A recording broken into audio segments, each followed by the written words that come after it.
It's pretty hard to beat the anticipation when you're heading out on an early morning snapper fishing trip.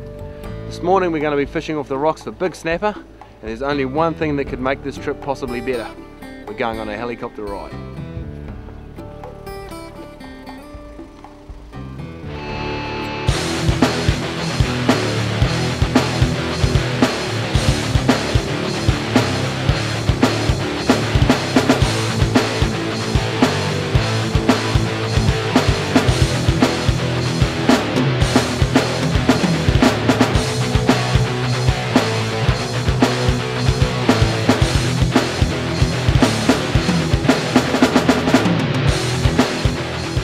Just dropped us in this area in the far north, and it absolutely reeks of big snapper. There's just so much washed white water.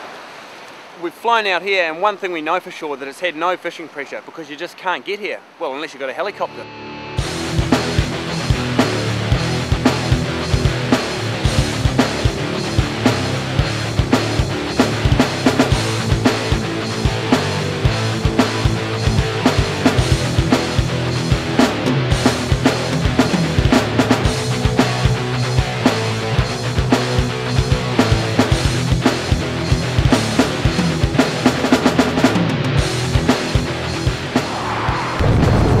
Helicopters are the only way to travel. Now that was worth price of admission alone. It was incredible.